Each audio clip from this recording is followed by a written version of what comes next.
মানে আপনি যে কোশ্চেনগুলো ওনাকে করেছেন বা কোশ্চেনগুলো পাশ কাটিয়ে গিয়েছে, মানে আনসারটি আসলে দিলে সবচেয়ে ভালো হতো, তাহলে আমার এখন কথা বলতে লাগতো না। আপনি বলেছেন ওনাকে যে যেহেতু ইডেন কলেজ এবং তিতুমির কলেজের নারী শিক্ষার্থীরা, মানে নারী শিক্ষার্থী বলছে কথিত নারী শিক্ষার্থীরা, মানে আমরা আমাদের ভাষায় এভাবে বলছি, তারা যে আন্দোলনটি করছে তারা পরবর্তী সময় শিবির হিসেবে আত্মপ্রকাশ করলে কি বিস্মিত হবে না?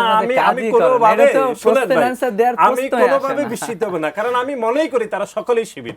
কারণ আপনি আমি আপনাকে না না আমি প্রমাণ দিই, কারণ হচ্ছে এর আগে আপনার মনে আছে এই যে এটি নিউজে মনে থাকার কথা ওনারা দেখিয়েছে, এর আগে তিতুমির কলেজে একই নাটক হয়েছে। তো তিতুমির কলেজে শিবির ইদানিং নাটকটা করতে পারে না, শুনেন শিবির ইদানিং নাটকটা ভালো করতে পারে না। মানে আগে একবার নাটক করছে তিতুমির কলেজে ধরা খেয়ে গেছে, আবার সেম নাটক আবার তিতুমির কলেজে করছে। আমি আপনাকে বলি তিতুমির কলেজে ছাত্র রাজনীতি বন্ধ করার জন্য মানববন্ধন করেছেন, ঠিক আছে, মানববন্ধনের নিউজ এটি নিউজে দেখিয়েছে, তার নাম হচ্ছে মুনতাসির।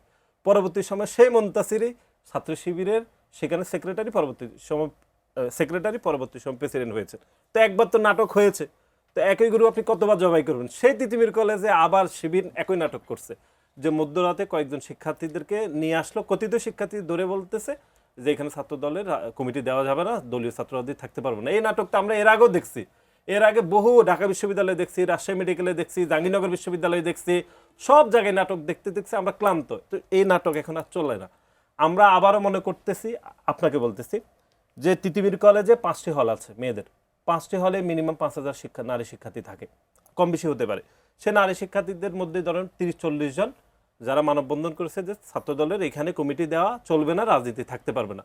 আমরা আজকে আবারও বলছি তারা প্রত্যেকে ছাত্র শিবির করে এবং ছাত্রী সংস্থা করে, কারণ তিতুমির কলেজের 4,000-5,000 যে নারী শিক্ষার্থীরা, তাদের তো কোনো সমস্যা হয়নি ছাত্র দলের কমিটি দেওয়ার ক্ষেত্রে। যাদের সমস্যা হয়েছে তারা সকলে গুপ্ত শিবির, তারা পরিচয় প্রকাশ করেন না, যেরকম গুপ্ত শিবির ছিল মুনতাসির। এখন ইডেন কলেজে একই সমস্যা, ইডেন কলেজে কত শিক্ষার্থী, এখানে কত বড় হল, এখানে কতগুলো হল আছে, সেখানে ছাত্র দলের এখন আমাদের আসলে কোনো কমিটি নেই, আমরা সেটি বিলুপ্ত করেছি, আমরা একটা কমিটি করব এই অবস্থায় রয়েছে। এই অবস্থাতেই ওনাদের সমস্যা তৈরি হয়েছে যে এইখানে ছাত্র দলের রাজনীতি করতে দেওয়া যাবে না। কেন কেন করতে যাওয়া যায় না? আপনি ডিসাইড করার কে যে আপনি আমাদের ছাত্র দলের রাজনীতি থাকবে কি থাকবে না, নাকি করবো কি করবো না, আপনি কি ডিসাইড করতে পারেন? না, পারেন না। কারণ আপনারা ডিসাইড করবেন, কারণ আপনারা এখানেও নাটক করবেন, তিতুমির কলেজের মতো, চট্টগ্রাম মেডিকেলের মতো, ঢাকা মেডিকেলের মতো, ঢাকা বিশ্ববিদ্যালয়ের মতো, এরকম যে আপনারা নাটক করবেন কথিত শিক্ষার্থীর ধারণ ব্যবহার করে, আপনারা শিক্ষার্থীদের নাম করে আপনারা করবেন যে এখানে দলীয় ছাত্র রাজনীতি থাকতে পারে। আমি মনে করি এগুলো খুব ব্যাকডেটেড আলোচনা। আমি আবারও বলছি যে কোনো ক্যাম্পাসে, বিশ্ববিদ্যালয়, কলেজ হোক, সরকারি হোক, বেসরকারি হোক, দলীয় ছাত্র রাজনীতি থাকবে বা কোনো রাজনীতি থাকবে কি থাকবে না, এটা শিক্ষার্থীদের একাংশ কোনোভাবে ঠিক করে দিতে পারবে না। এটি যদি সর্বসম্মতভাবে গৃহীত হয়, বিশ্ববিদ্যালয়, কলেজ প্রশাসন এটি বিচার বিশ্লেষণ করতে পারে বলে আমি মনে করি।